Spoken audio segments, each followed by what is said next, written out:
안녕하세요. 20대 후반의 남자입니다. 저는 항상 다른 분들의 사연을 들으며 웃고 울곤 했는데요.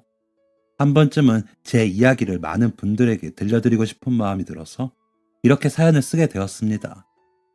저는 기억도 안 나던 어린 시절, 사고로 부모님을 모두 잃고 조부모님 손에서 자랐습니다. 그런데 초등학교 입학할 쯤이었을까요? 할아버지마저 돌아가시자 저는 줄곧 할머니와 단 둘이 살게 되었어요. 어린 나이에 부모님이 없다고 짓궂은 친구들에게 많이 놀림당하기도 했지만 한 번도 할머니를 부끄러워한다던가 돌아가신 부모님을 원망한 적은 없었습니다. 단지 할머니가 괜히 제 눈치를 보시는 게 마음 아플 뿐이었어요. 한 번은 이런 일도 있었습니다. 초등학교 3학년 갑작스러운 폭우가 내리던 날이었어요. 다른 때였다면 집 방향이 같은 친구의 우산을 얻어쓰고 갈 수 있었겠지만 하필 그날 나머지 공부에 걸렸던 저는 나머지 공부를 다 마쳐야 했고 비가 무섭게 내리는 바깥을 보며 학교 신발장 앞에 멍하니 서 있었습니다.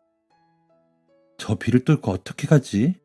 라는 생각이 들었을 때 뒤에서 저를 부르는 목소리가 들렸습니다. 어머, 혜찬아, 너 우산이 없구나. 담임 선생님이셨어요. 선생님은 저를 우산 안으로 들어오게 하셨고 저를 집에 바래다 주겠다고 하셨습니다. 그렇게 좁은 우산에서 비를 간신히 피하며 걷던 중 바람까지 거세지자 주변 상가 천막 아래로 몸을 피했는데 상가 안에서 반 친구가 어머니와 나오는 모습이 보였어요. 선생님!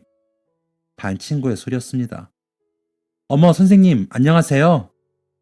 친구 어머니와 선생님은 반갑게 인사를 나누셨고 어른들이 두런두런 이야기를 나누는 동안 저는 반 친구와 대화를 하게 되었습니다. 비가 너무 많이 온다.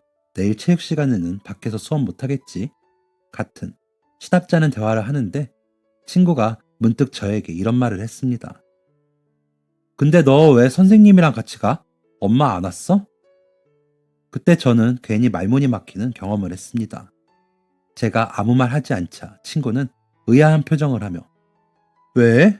아, 너네 엄마 바쁘구나. 수찬이네 엄마는 일을 해서 못 데리러 왔대. 그래서 아까 수찬이는 짝꿍이랑 우산 쓰고 같이 갔어. 라고 말했죠. 해맑게 말하는 친구에게 아무 대답하지 못하고 어버버 하던 중 저 멀리서 할머니가 걸어오시는 모습이 보였습니다. 할머니의 한쪽 손에 잡힌 건 제 우산이었죠. 저는 친구와의 어색한 대화에서 벗어날 수 있다는 사실이 그저 반가워 비가 오는 것도 있고 할머니에게 뛰쳐갔습니다. 할머니는 제가 뛰어오는 걸 보시고는 서둘러 발걸음을 옮기셨어요. 할머니의 우산 밑으로 폭 들어간 저는 선생님께로 향했고 선생님과 할머니는 반갑게 인사를 나누셨습니다. 어른들의 짧은 대화가 끝나고 할머니에게서 제 우산을 건네봤는데 아까 이야기를 하던 친구가 한마디를 하는 게 들렸어요. 혜찬이는 좋겠다. 나는 할머니 자주 못 보는데. 아마 그 아이는 정말 순수하게 제가 할머니와 있는 모습이 부러워 보여서 한 말이었을 거예요. 하지만 부모님이 바빠서 할머니의 돌봄을 받는 것과 부모님이 안 계셔서 할머니의 돌봄을 받는 것은 전혀 다른 문제였습니다. 친구의 그 말을 들은 저는 괜찮았지만 순간 할머니의 표정이 굳어지는 게 보였어요. 제 사정을 아는 선생님도 아차 싶어하며 서둘러 인사를 남기셨죠. 그날 저녁 함께 저녁 식사를 하는데 할머니는 저에게 이런 질문을 남기셨습니다. 혜찬이도 엄마가 데리러 왔으면 좋았을 텐데 할머니가 와서 속상했겠다. 그렇지? 저는 절대 아니라고 할머니가 와준 것만으로도 기쁘다고 충분하다고 이야기했죠. 하지만 할머니의 속상한 마음은 잘 풀어지지 않은 것 같았습니다. 이후로도 할머니는 이따금씩 제게 부모님이 안 계시다는 것에서 심할 정도로 속상한 마음을 표현하신 적이 있었어요. 식사도 제대로 못 하시는 날도 있었죠. 사실 할머니의 속마음은 속상함이 아니라 죄책감에 가까웠습니다. 그 이유는 제가 성인이 되고 나서야 알게 되었는데 그 내용은 천천히 말씀드리도록 하겠습니다. 할머니와 단 둘이 사는 삶은 그리 여유롭지 않았습니다. 저와 할머니에겐 남겨진 재산이랄 것도 없었기 때문이었죠. 할머니는 근근히 물건을 떼가 파는 일을 하셨어요. 가끔 시장에서 장사를 하시는 할머니를 도우러 나갔던 기억이 납니다. 아마 제가 어린 나이에도 부모님이 안 계신 것, 할머니 손에서 자라는 것에 불평불만을 한 번도 안 했던 건 너무 일찍 철이 들었기 때문이 아닌가 싶습니다. 철이 일찍 든 것은 다름 아닌 돈 문제 때문이었고요. 그날은 아침 알람이 울리기도 전에 눈이 떠진 날이었습니다. 소변을 보러 화장실에 들어갔는데 잠시 나갔다 들어오신 할머니가 통화하시는 소리가 들렸어요. 내가 이번 달 수도세를 못 내게 생겨서 조금만 빌려줄 수 있을까? 아마 그 시간이면 제가 잘 시간이라고 생각하고 통화를 하신 거였겠죠. 저는 조용히 화장실에서 나오는 저와 눈이 마주친 할머니의 표정을 여전히 기억하고 있습니다. 절대 들켜서는 안 되는 비밀을 들킨 사람의 표정을 한 할머니의 얼굴. 그때 이후로 저는 돈 눈치를 보게 되었어요. 아무도 시키지 않은 절약을 하고 학교에서 소풍비라도 내라고 하면 안절부절 못했죠. 공책을 아껴 쓴다고 글씨를 작게 쓰는 바람에 선생님에게 꾸중을 들은 적도 있었습니다. 친구가 제 연필을 빌려가서 자꾸만 연필심을 부러뜨리고 몇 번이나 깎아대자 거기에 대고 화를 낸 적도 있습니다. 친구는 뭐 그런 걸로 그래. 내가 내일 필통 가져오면 연필 새 거로 하나 주면 되잖아. 라고 화를 냈죠. 그리고 당시 제가 다니던 초등학교에서는 우유 급식을 신청받았는데 저는 할머니의 전화통화 내용을 들은 이후로 우유를 먹으면 자꾸 화장실을 가게 된다며 우유 급식을 끊었습니다. 그 때문에 할머니는 아직도 제가 우유를 잘 못 먹는 줄 아세요. 당연히 학교를 마친 후 친구들과 분식점도 한번 못 갔죠. 할머니가 저에게 용돈을 주시긴 하셨지만 그걸 차마 쓸 수가 없었습니다. 저는 다시 그 용돈을 할머니 지갑에 몰래 넣어두곤 했어요.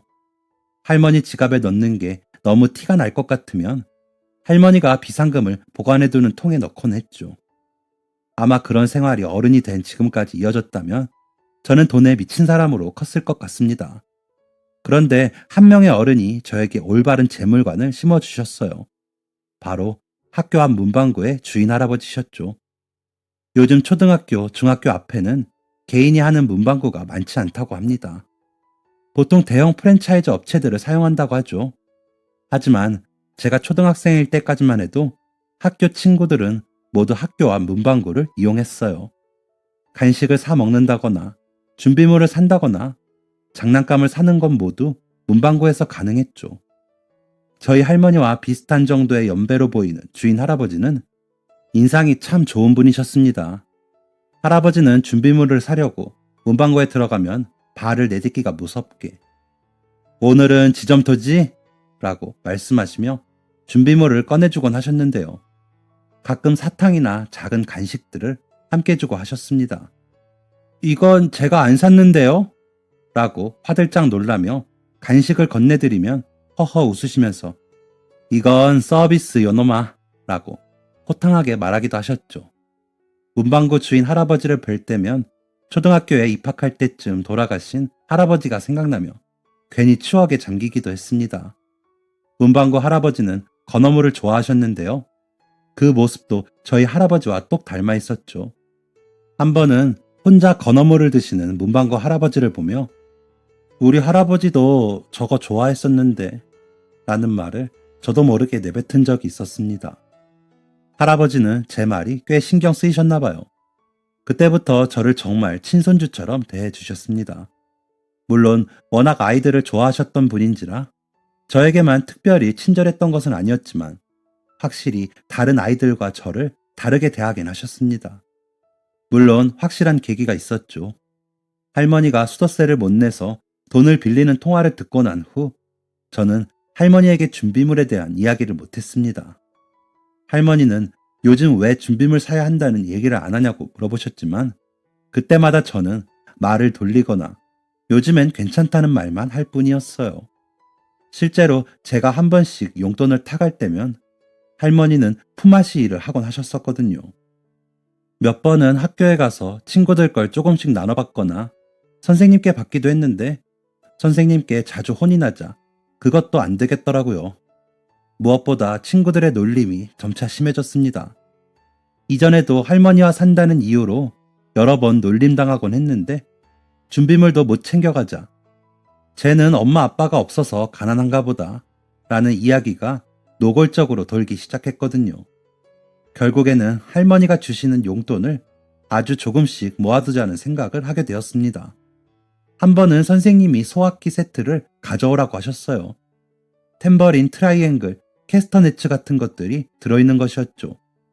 소화기 세트가 뭔지도 제대로 몰랐던 저는 그동안 모아둔 동전을 들고 문구사로 향했습니다. 그런데 소화기 세트는 생각보다 가격이 꽤 비쌌습니다. 당시 저에겐 꼬깃꼬깃하게 모은 돈 3,000원 남짓이 있었는데 소화기 세트가 5,000원 정도였던 것이죠. 평소에 필요했던 고무차륵, 지점토, 수수깡보다 훨씬 비싼 가격에 저는 당황스러운 마음을 감추지 못하며 한참을 서성여야 했습니다. 선생님이 이번엔 준비물 무조건 챙겨와 라는 말이 귀 언저리를 맴돌며 마음을 초조하게 했죠. 같이 문방구에 들어간 친구들은 이미 계산을 마치고 학교에 들어갔는데 저는 가게 안에서 꼼짝도 할 수 없었습니다. 결국 저는 준비물을 사지 못한 채 가게 문 앞에 앉아 있었고 우연히 밖으로 나온 문방구 할아버지와 눈이 마주쳤습니다. 아까 그냥 나가길래 필요한 거 없는 줄 알았더니 왜 학교도 안 가고 이러고 있어? 할아버지의 다정한 질문에도 저는 아무 대답할 수 없었습니다. 할아버지가 아무 대답 없는 저에게 아이스크림을 하나 건네주셨는데도 저는 힘없이 무릎 사이에 고개를 푹 숙이고 있었죠. 할아버지는 그런 저에게 계속해서 질문하셨고 저는 결국 준비물을 가져가야 하는데 돈이 없어서 라며 말끝을 흐리고 말았습니다. 할아버지는 제 이야기를 듣더니 특유의 웃음을 지으시면서 소화기 세트를 가지고 나오셨어요. 그리고 하하 요 녀석 할아버지를 몇 번이나 봤는데 이런 말을 안 해. 이거 그냥 선물이니까 가지고 가 라고 말씀하시며 저에게 소화기 세트를 안겨주셨습니다. 하지만 저는 소화기 세트를 뿌리치고 저도 모르게 도망을 가고 말았어요. 그리고 그날 학교를 가지 않았습니다. 물론 다음날 학교를 가서 수업을 마친 후 선생님께 호되게 혼났어요. 눈물이 쏙 빠질 정도로 혼이 나서 훌쩍거리며 집으로 가고 있는데 문방구 할아버지가 저를 부르시더군요. 전날에 저에게 호의를 보여주셨는데도 도망쳤던 게 내심 마음에 걸렸던 저는 순순히 할아버지께로 향했습니다. 할아버지는 장난기 넘치는 표정으로 제 어깨를 감싸시더니 이내 누가 봐도 운 것처럼 보이는 제 얼굴을 뚫어지게 쳐다보셨습니다. 저는 고개를 숙이며 할아버지의 얼굴을 피하려고 했지만 선생님한테 혼났어? 라고 대놓고 묻는 할아버지의 대답을 피할 순 없었습니다. 할아버지는 저를 문방구 한편에 있는 단칸방에 앉히시더니 라면을 끓여오셨어요. 한창 울고 난 후라 배가 고팠던 저는 허겁지겁 라면을 해치웠습니다.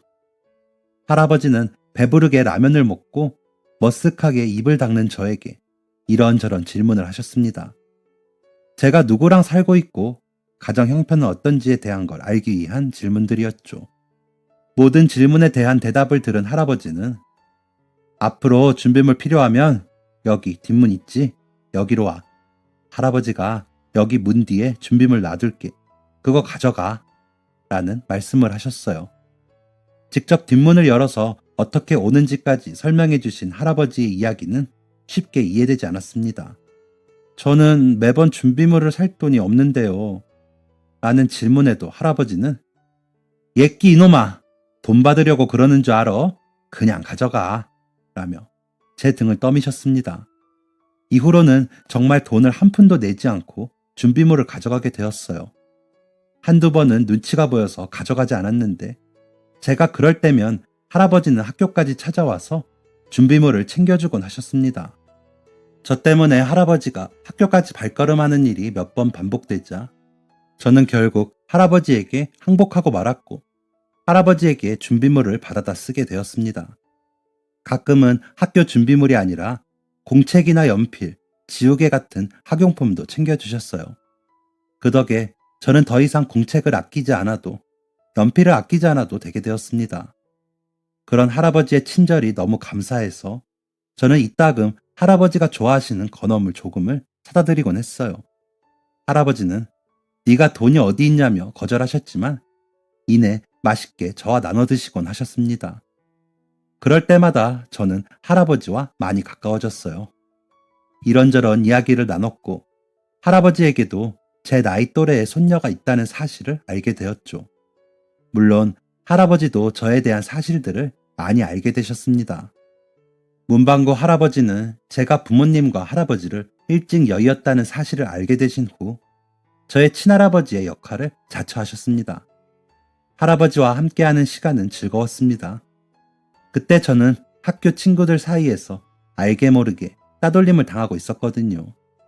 무엇보다 놀 사람이 없어서 곧장 집으로 돌아가면 할머니는 친구랑 놀다 오지 않느냐라고 하며 걱정하곤 하셨는데 할아버지와 함께 있다가 집으로 가면 할머니가 걱정을 안 하신다는 게 제일 좋았습니다. 그런데 그렇게 할아버지와 인연을 쌓아가던 중 좋지 못한 일이 할아버지에게 벌어졌습니다. 초등학교 6학년으로 올라간 지 얼마 안 됐을 때의 일이었어요. 저는 그날도 학교를 마치고 서둘러서 문방구 앞으로 달려갔습니다.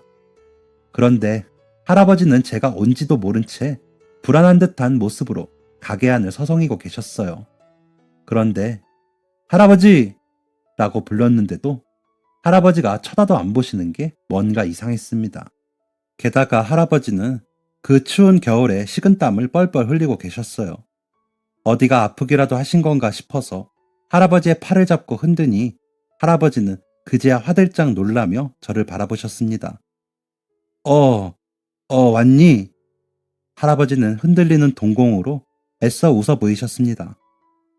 무슨 일이세요? 어디 편찮으세요? 라고 여쭤보니 할아버지는 그제야 조심스럽게 저에게 손녀가 연락이 안 돼. 원래 항상 전화를 주는 시간이 있는데 전화도 안 주고 전화도 안 받고 라고 말씀하셨습니다. 할아버지의 손녀는 몸이 안 좋아서 집에서 요양 중이었거든요.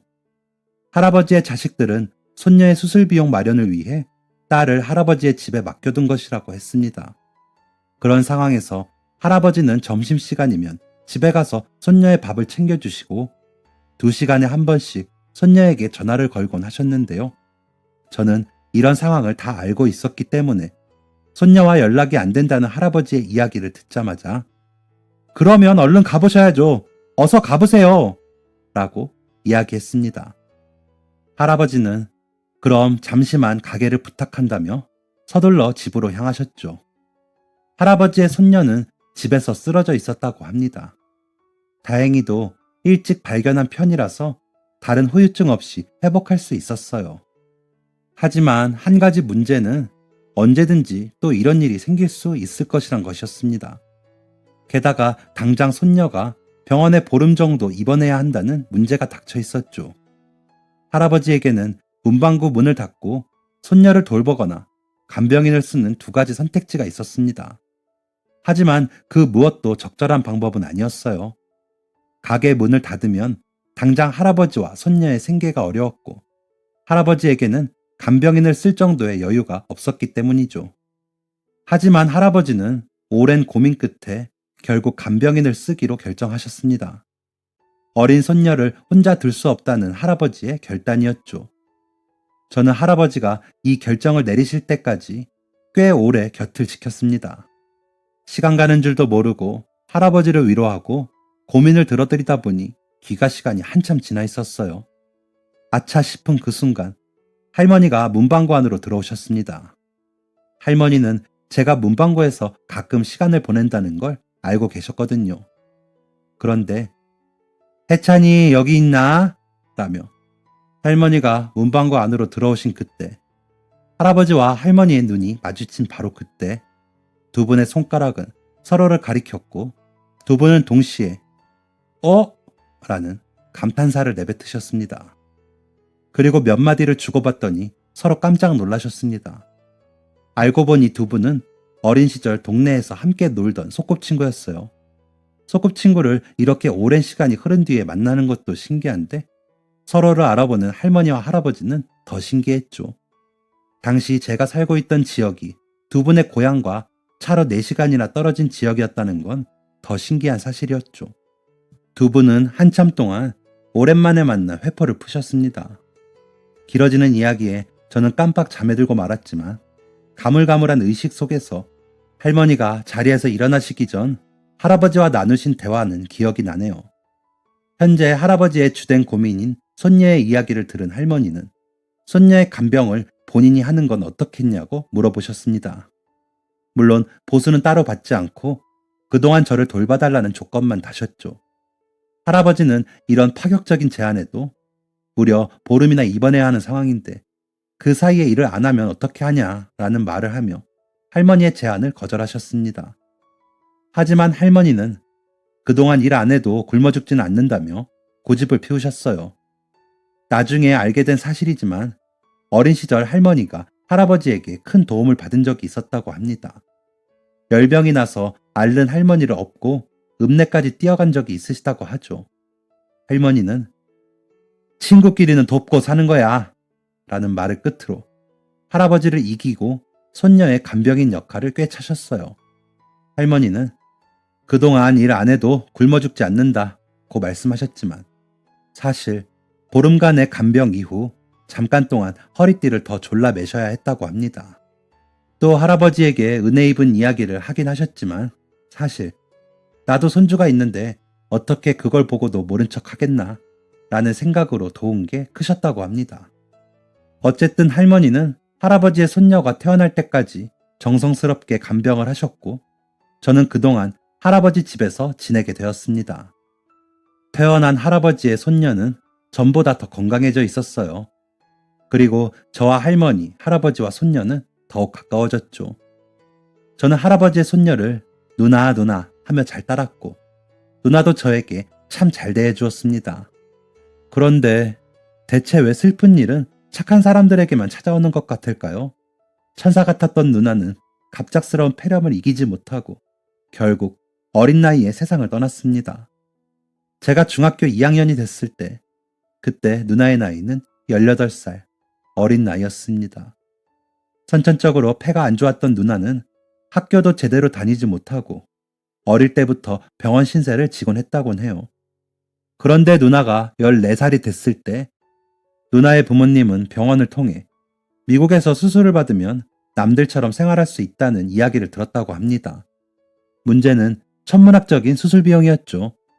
평범한 집안에서 감당할 수 있는 수준이 아니었던 수술 비용을 마련하기 위해 누나의 부모님은 정말 열심히 돈을 벌었다고 해요. 누나의 장례식장에서 처음 본 누나의 부모님은 머리카락은 벌써 하얗게 변해 있었습니다. 아마 40대 초반이었을 텐데 그렇게 머리가 하얗게 셀 정도로 일만 했던 두 분은 목표했던 금액을 거의 다 모은 순간에 딸을 잃었다고 합니다. 여전히 그때만 생각하면 제 마음도 쓰리네요.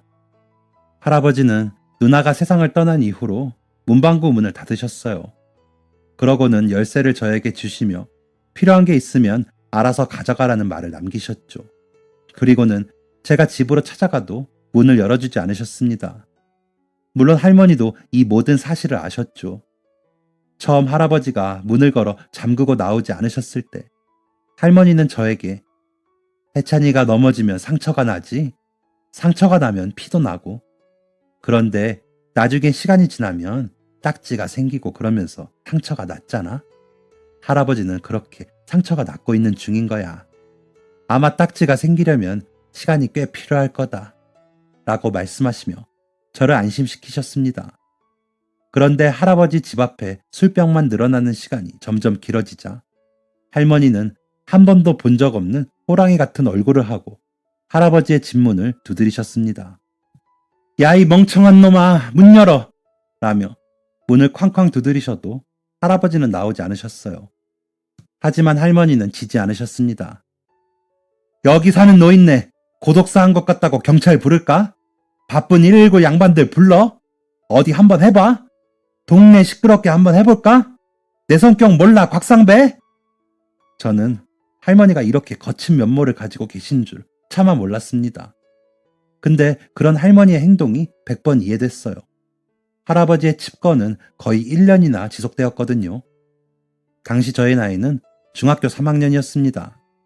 할머니가 문을 두드리며 악소리를 내시자 결국 할아버지가 문을 여셨습니다.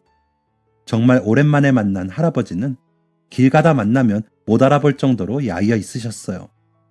저는 왈칵 쏟아지는 눈물을 삼키며 할아버지를 조용히 불렀습니다. 할아버지는 텅 빈 눈으로 문을 여셨다가 저를 보시고는 눈에 초점을 되찾으셨어요. 왔냐? 라고 말하는 할아버지의 목소리에는 힘이 없었지만 저를 반기시는 할아버지의 마음은 문방구에 앉아서 인사를 건네시던 때와 다를 바가 없었습니다. 할머니도 그런 할아버지의 모습에 눈물을 삼키셨고 할아버지를 밀다시피 하며 집 안으로 들어가셨어요. 생각보다 집은 깨끗했지만 치울 것 투성이었습니다. 저와 할머니는 팔을 걷어붙이고 집안 대청소를 하기 시작했습니다. 어두침침한 커튼은 떼서 버려버리고 환기를 시켰죠. 집안의 모든 먼지를 걷어내고 한참을 청소하니 저녁 시간이 되었더군요. 할머니는 저에게 돈을 쥐어주시며 짜장면을 사오라고 말씀하셨습니다. 저는 얌전히 할머니의 심부름 하러 떠났어요. 생각보다 빨리 나온 짜장면을 들고 할아버지 집 앞으로 도착했는데 문 옆에 난 창문으로 두 분의 이야기 소리가 들렸습니다. 할머니가 할아버지에게 무언가 중요한 이야기를 하는 것 같아서 귀 기울이고 있는데 저는 그때 제 인생에서 가장 충격적인 이야기를 들었습니다. 처음부터 모든 이야기를 들은 건 아니었지만 할머니는 분명 제 부모님이 돌아가셨을 때 이야기를 하고 계셨어요. 우리 애들 그렇게 됐을 때 나는 어땠겠어? 하루아침에 자식이랑 며느리가 내 눈앞에서 가버렸는데 그것도 지 새끼랑 나 살리겠다고 둘이 몸을 감싸서 나를 살렸는데 나는 어땠겠냐고. 나는 아직도 우리 현주가 해찬이 부탁한다고 말한 목소리를 잊을 수가 없어. 그 어린 게 핏덩이 두고 가면서도 눈도 제대로 못 감았다고. 이 말을 하는 할머니의 얼굴은 보이지 않았지만 할머니가 울고 계신다는 건 목소리만 들어도 알 수 있었습니다. 저는 매우 혼란스러웠어요. 저는 그냥 두 분이 불의의 사고로 돌아가셨다는 것만 알고 있었거든요. 그날에 내가 해찬이를 좀 보고 싶다고 외식하자고 졸랐어. 내가 그렇게만 안 했어도 애들이 사고를 당할 일은 없었을 텐데, 그리고 해찬이를 내가 안고 있지만 않았어도 애들이 그렇게 되진 않았을 텐데. 저는 이 이야기를 들으면서 그동안 들었던 의문이 모두 풀리는 기분이었습니다. 제가 부모님이 안 계시다는 사실에 할머니가 죄책감을 가지셨던 이유를 알게 된 것이죠. 할머니의 이야기를 들으시는 할아버지는 말없이 할머니의 어깨를 쓸어주셨고 할머니는 그러니까 너도 살아. 내가 해찬이 보고 사는 것처럼. 너도 자식이 있잖아. 그 녀석들 또 얼마나 힘들겠어. 아버지가 힘을 줘야지. 라며 말을 남기셨습니다. 할아버지는 묵묵히 할머니의 말씀을 들으시더니 고개를 끄덕이셨어요. 이제 해찬이 오겠다. 일어나자. 라는 할머니의 말이 끝나기가 무섭게 저는 찔끔 나온 눈물을 닦으며 집 안으로 들어섰습니다. 할머니, 할아버지, 저 왔어요. 식사를 하시는 할아버지의 얼굴은 썩 좋아 보이지는 않았지만 그렇게 나빠 보이지도 않았습니다. 그리고 할아버지는 그 다음날부터 문방구를 다시 여셨어요. 그동안 제가 한 번씩 들려서 먼지를 털고 정리했기 때문에 치울 건 없었지만 유통기한이 지난 음식을 버리거나 재고를 정리하는데 꽤 시간을 쓰셨죠. 할아버지가 그렇게 일상을 조금씩 되찾으셨을 때 저는 할머니에게 예전에 들은 이야기를 여쭤보았습니다. 할머니, 사실 저번에 할머니가 할아버지한테 이야기하는 거 다 들었어요. 할머니는 크게 놀라셨지만 언젠가는 너한테 말해줘야 할 것 같았다 라고 하시며 저에게 모든 상세한 이야기를 전해주셨습니다. 사고가 난 날은 저를 보고 싶다는 할머니를 위해 식사 약속을 잡은 날이었다고 해요. 할아버지는 그날 상이 생겨서 함께 하지 못하셨다고 하죠. 할머니는 오랜만에 만난 손주가 반가운 마음에 단 한시도 저를 품에서 떨어뜨려 놓지 않으셨다고 합니다. 어머니와 아버지가 아유, 팔도 안 좋으신데 무거워요. 저희가 이제 안을게요. 라고 말해도 절대 저를 내려놓지 않으셨다고 하죠. 이제 이렇게 보면 자주 만나지도 못할 텐데 지금이라도 많이 안아둬야지.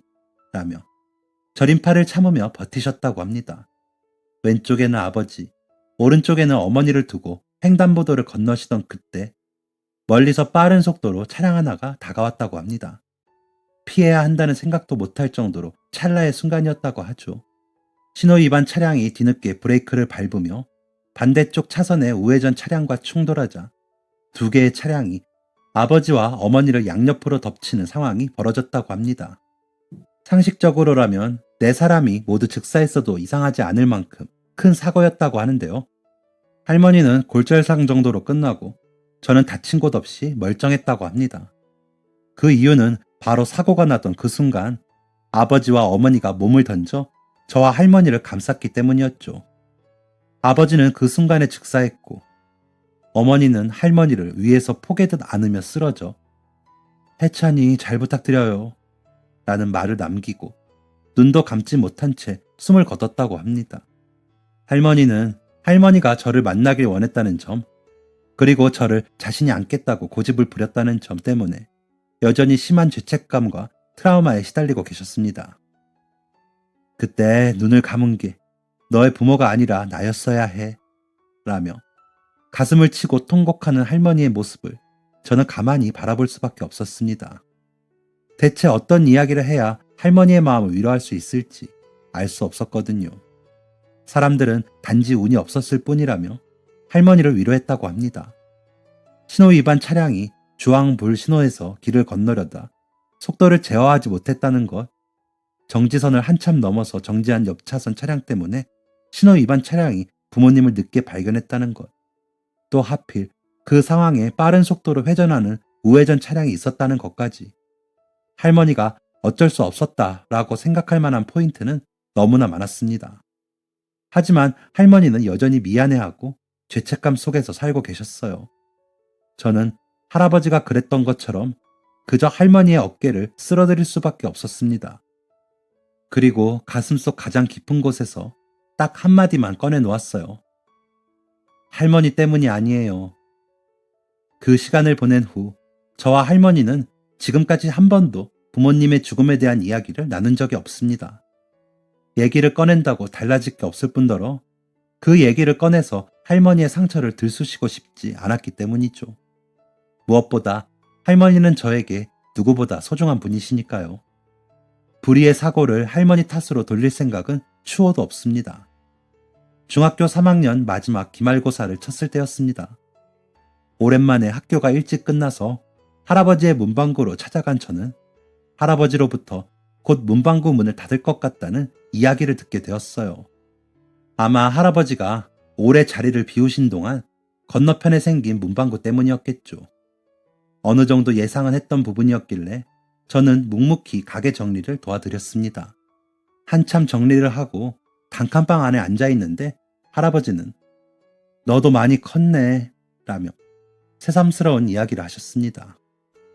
할아버지, 저 이제 고등학교 올라가요. 벌써 그렇게 되다니 정말 세상 빠르네. 어우, 요놈 허벅지 봐. 운동하냐? 제 허벅지를 툭툭 치며 이야기하는 할아버지의 목소리에 예전과 같은 장난기가 묻어나자 저는 씩 웃고 말았습니다.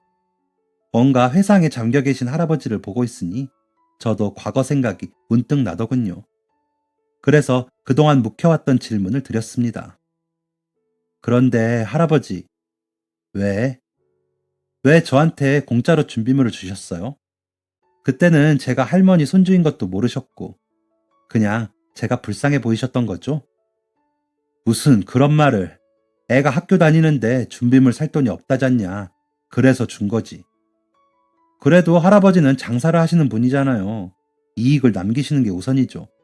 저 앞에 문구사 아줌마는요, 덤 같은 거 절대 없대요.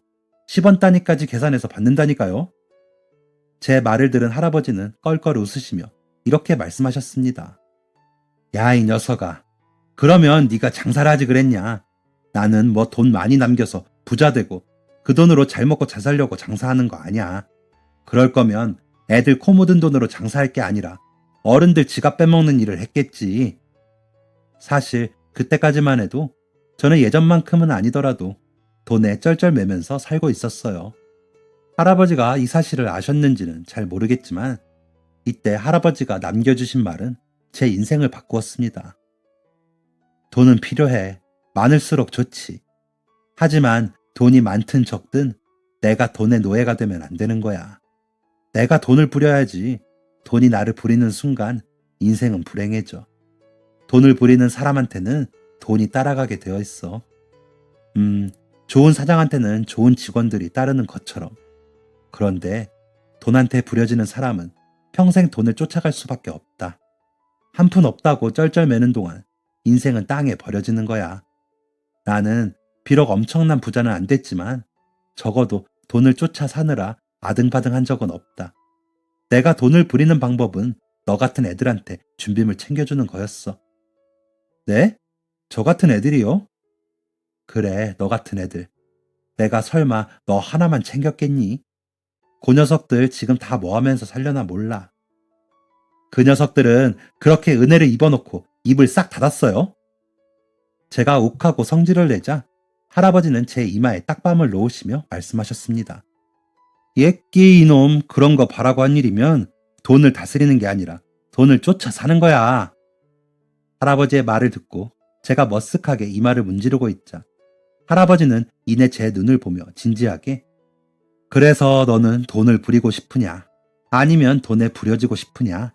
라고 물으셨어요. 그리고 지금은 돈에 부려지고 있냐? 돈을 부리고 있냐? 라고도 물으셨죠. 저는 돈을 부리고 싶다라고 대답했지만 돈을 부리고 있느냐라는 질문에는 대답할 수 없었습니다. 저는 돈에 부려지는 사람이었었거든요. 그날 이후 저는 어떻게 돈을 부릴 수 있을지 그 방법을 찾아다녔습니다. 그 결과로 선택한 게 의사였어요. 천사 같던 할아버지의 손녀, 지혜 누나처럼 돈이 없어서 수술을 못 받는 사람은 없게 하겠다는 다짐을 한 저는 그렇게 의사가 되었습니다. 그리고 매년 지혜 누나와 같은 아이들에게 의료 서비스를 제공해주고 있어요. 이 외의 이야기는 제 자랑이 될 것 같아서 줄이겠지만 제가 할머니와 할아버지에게 자랑스러운 손자가 되었다는 것은 꼭 말씀드리고 싶네요. 참고로 지혜 누나의 부모님은 자식을 잃은 상처를 잘 이겨내고 사회봉사자의 길을 걷고 계십니다. 저와 도움이 필요한 아이들을 연결해 주는데 가장 앞장서고 계시는 분들이죠. 어떻게 마무리해야 할지 잘 모르겠어서 지혜 누나가 세상을 떠나기 직전에 쓴 편지의 한 구절로 마무리하도록 하겠습니다. 지혜 누나의 마음이 담긴 이 내용이 많은 분들에게 위로가 되었으면 좋겠네요. 남들과는 다른 삶이었다지만 그게 뭐 어떤가요? 이 정도로 사랑받았던 사람은 세상 그 어디에도 없을 거예요. 그러니 너무 슬퍼하지 마세요. 미안해하지도 마세요. 저는 그동안 충분히 벅찰 정도로 행복했습니다. 지금까지 제 사연을 들어주셔서 감사합니다. 다들 행복하고 서로 사랑하세요. 감사합니다. 지금까지 사연 들어주셔서 감사합니다. 사연이 재밌으셨다면 구독과 좋아요를 눌러주세요. 감사합니다. 안녕히 계세요.